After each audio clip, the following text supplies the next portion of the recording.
which are reflections for you, intended to read one a day, I think.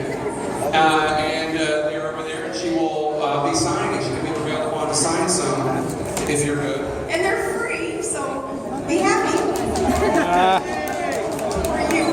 So we're going to do a mix here of lighthearted questions and then some political questions as well. We're going to start with just a few light ones. So Governor Palin, just having just flown in on the direct Wasilla to Las Vegas flight, when Todd comes in, and Todd's here, we should point out, as well as Willow. He should pull up a chair. When Todd comes in after a hard day on the slopes, or on the ice, or whatever it is that's cold, and you prepared some delicious moose chili for him, what goes with that? What's the, do you serve, is it like a lager? Do you have like a Cabernet? What do you serve with a moose chili? Ain't a Cabernet. No. It would be a Coors Light. Yes. Pretty simple people. A Coors Light. All right, fair enough. Let's turn to politics for a sec. First of all, since we are in a bar and it is the old test of American politics, who would you like to have a beer with? Of the Republican presidential candidates, who would you most like to have a beer with? The one who seems most fun bellying up to a bar would be Trump. Donald Trump. So, let me ask you, you have had very kind things to say about Mr. Trump and about Senator Ted Cruz. And in fact, in November, you said that you thought it was going to come down to Trump versus Cruz. It looks, as of right now, that that's what it is headed towards, Trump versus Cruz, although who knows? It's still a lifetime until Iowa, but right now that's what it looks like. If you had to pick between these two men, and I know you think they're both strong, and I know you think they're both able leaders, but if you had to pick between Trump and Cruz, whom would you pick? Well, I'm glad that you prefaced it with, I know you think that they're both strong, they're both good, so you know what my answer is going to be. I'm not going to pick one right now. But what a nice problem to have if it came down to Cruz and Trump. That's a good problem for voters to have because we know that, as you say, they are both strong and very decisive and someone who would take the initiative. That is what we need today, and both those candidates fit that bill. Is it fair to say that those are your favorite too? Yes, I do, though, appreciate libertarian leanings in Rand Paul, because I am quite independent. And Dr. Carson, I so respect. I'm just so happy that we have a competitive primary, sincerely, as opposed to the other side of the aisle, where it's just a bunch of grumpy old white guys and gals. We have competition, and they're all quality people. Have you spoken to any of the Republican candidates recently?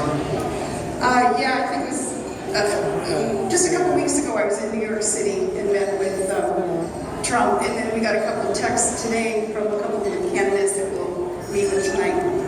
And are they seeking your endorsement? Not if they're smart. You know, it's not always helpful to have my endorsement. Sometimes, obviously, well, maybe it brings a bit of that curiosity factor, and they would get to kind of have a different angle in answering reporters' questions about their priorities. But yeah, a couple of them have asked. A couple of them have asked. Name any names? No. You're not going to name names. Are you ever going to endorse? I would think so. When I believe that the time is right to, as much as I say, love in competitive primaries and love in competition, when it comes time for the Republicans to start saving their ammo, and I say it figuratively, guys, saving their ammo, not shooting each other, but saving the resources to really get to focus, practically speaking and politically speaking, on the target, and that's going to be whomever it is on the other side of the aisle, because we know that the other side of the aisle represents status quo. The status quo's got to go. So when it comes to that point, I will say, for what it's worth, here is my favorite. Governor Walker of Wisconsin has said that he thinks there are just too many Republican candidates right now, 13, not including Jim Gilmore. We can add him if you'd like us to 14. Do you agree? Is it time for some of these candidates to drop out? Wasn't he one of them? Yes, and he dropped out. He said people should follow his lead. Right, so no. They will on their own. I do have a hard time understanding how some of them who don't have a shot in Hades to get this nomination, how they can ask awesome supporters and volunteers from across the country for their hard-earned money so that they can spend the money on the ads and their travel and all that when they don't have a shot at this. I feel for the supporters and the volunteers more than I feel for the candidates. Anyone that you think in particular should drop out? Well, no, I'm not going to name names there either, No. Okay.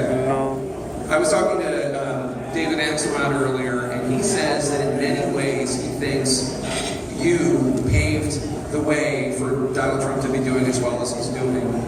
That your independence, the way you talk about the elites, the way you talk about the Republican establishment, that in many ways he thinks, and he meant it as a compliment, that you have paved the way for Donald Trump's success as of today. Do you think that's true? No, absolutely not. But I love that Donald Trump does go rogue. I love it when any candidate does, when they say, screw the establishment, that machine that runs too much of the political party and the excessive partisanship. They help get us into the mess that we're in financially and national security-wise. So yeah, those who will buck that tide, I sincerely appreciate and respect. And yeah, there's a few of those candidates out there. One of the things that has upset the Republican establishment the most has been Donald Trump's recent proposal calling for a total and complete shutdown on Muslims coming into the United States until, quote, we figure out, or our leaders figure out just what the hell is going on, unquote. That's something that you support?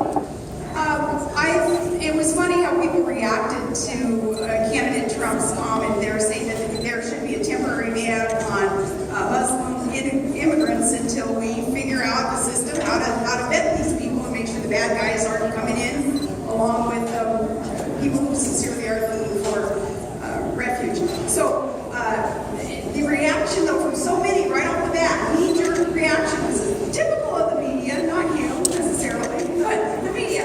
It was to jump all over it like it was such a negative. And I wanted to say, not speaking for Trump, but I want to say, let him finish the conversation.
A good name is more desirable than great riches. To be esteemed is better than silver or gold. And in the devotional, you note that when Senator McCain picked you as his running mate in 2008, he noted that you were the most popular governor in the United States with approval ratings somewhere between 86 and 90%. Not too bad at the time. And then you note that after that happened, and after you became the vice presidential nominee, your reputation was, you won't put it this way, but dragged through the mud. You conclude saying, I'm thankful I only have to rely on Christ and not my press livings for salvation. Why do you think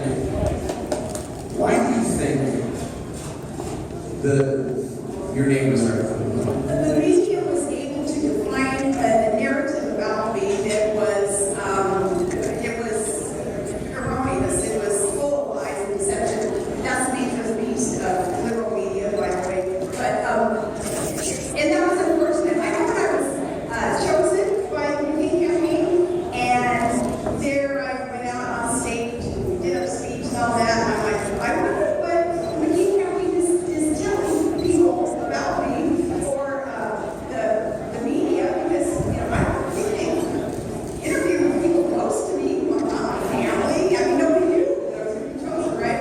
Well, come to find out, they hadn't prepared the media with the conventional typical packet of information about my record as a city manager and oil and gas commissioner and a governor and interstate oil and gas compact commission chair for our nation. I've done a heck of a lot.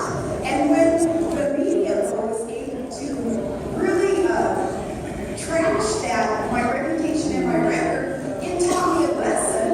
I started in media 100 years ago. I started in sportscasting, so I know how media works, but it taught me a lesson of how vapid the media can be when you don't have people around you necessarily to defend you. People who aren't, they don't have a platform to defend you. I mean, people who knew me in Alaska, my family, those whom I served as a governor, they certainly knew me and they appreciated what I was doing. But no, that's something that a campaign should be equipped to do is properly introduce the candidate and not let the media create a narrative. If you and John McCain had won in 2008 and then been reelected in 2012, right about now, Vice President Palin would probably be preparing to run for president in 2016. One would think. Instead I'm here.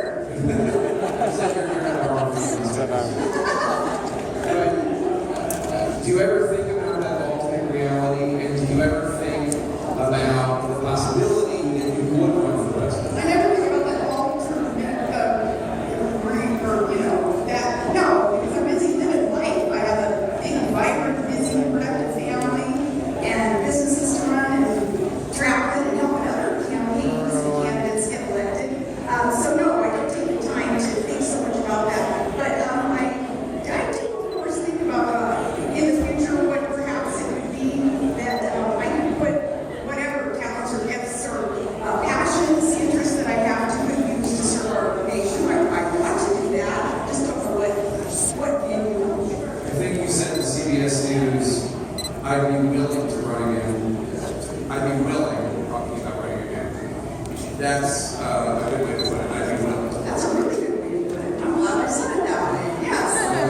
Because, it's not easy, obviously. And yet it's worth it because you have opportunity to represent hardworking, patriotic Americans who only want the best for their families, for their communities. In that respect, it's a simple thing to do. But, so yes, I would love that opportunity. But really, it's all about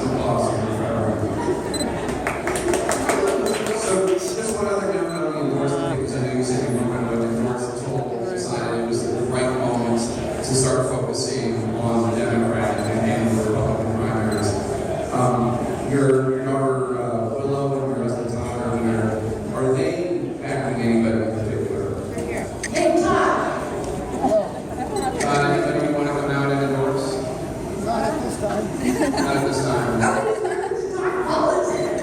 Not at this time. Make no comments. Hey, Willow, what about you? Willow tweeted a picture. Willow. Say Trump. I think you already did that publicly, so you kind of can't say probably. Yes, she said Trump. Willow Palin supports Trump. Okay, good to know. Let me go to another one of these. Because she's met him and she could have a conversation about the future of America with him. You have a devotional in here. It's from Genesis. He created the male and female and blessed them, and he named them mankind when they were created. And you talk about how basically it's a devotional about how women can do whatever they want to do. You hunt, you fish, plow, snow, chop wood, pretend to be a job, just like you guys.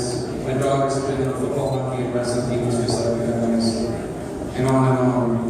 Why do you think Carly Fiorina hasn't caught on more as a people do? It doesn't have anything to do with gender. It just, I believe, has to do with some candidates just really stand out with their charisma and their passion and their readiness to take that initiative and get their back on the right track. And she's very sharp and she has great private sector experience. As I want someone from the private sector.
Control, cruise control.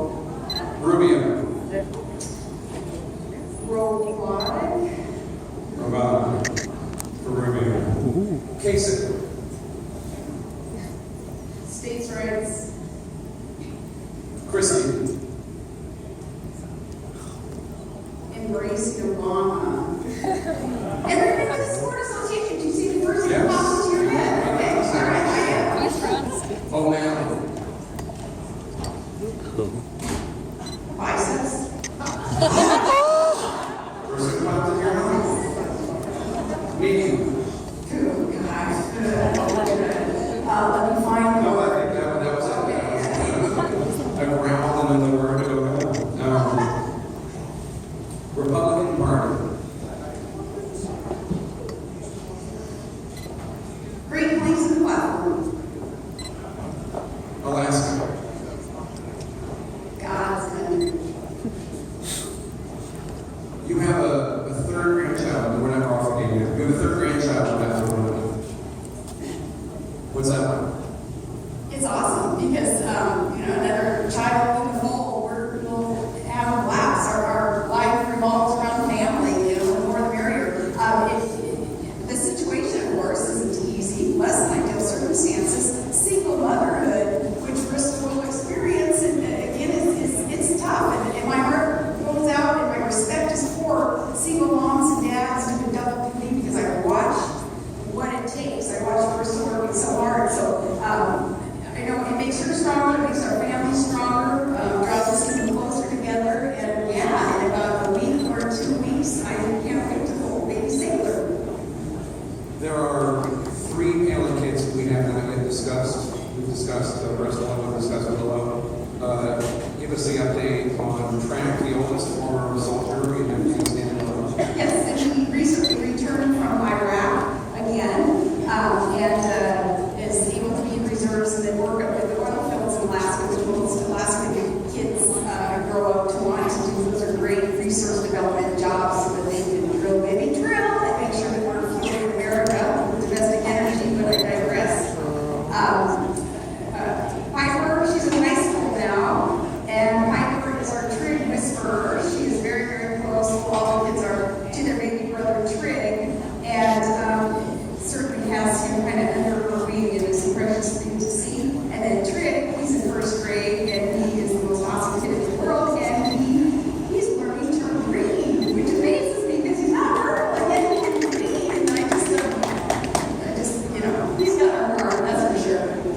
One of the things that was very moving when you were running in 2008 was wherever you campaigned, there were parents of special needs kids and special needs kids who came out to see you. Do they still come out to see you? Yeah, I appreciate that they would want to connect with our family because unless you've been there, it's not really that easy perhaps to understand the joy that it is to be given a gift to someone who's a little bit special, but also, to be honest with you, the challenge that is involved. So it's nice to hear people across the country who, many of them have a lot of trouble than we have in our situation, but so nice. It's a blessing to get to connect with these people. Last question. What does the Republican Party need to do to win the White House? There needs to be more of an exertion of independence from the candidates, and candidates not thinking that they need to be reliant on some kind of machine that is reliant on big donors, essentially buying messages and buying votes, and through even political action committees, the candidates, even on the Republican side, feeling that they owe a contributor or an individual something. There needs to be independence there. Somehow, the Republican Party has got to not marginalize someone like a Donald Trump, who is certainly, he is the great example of being independent. But the Republican Party has got to convince the public that the candidate coming from our side of the aisle is running for the right reasons. And the right reasons are to literally get the country back on the right track and save our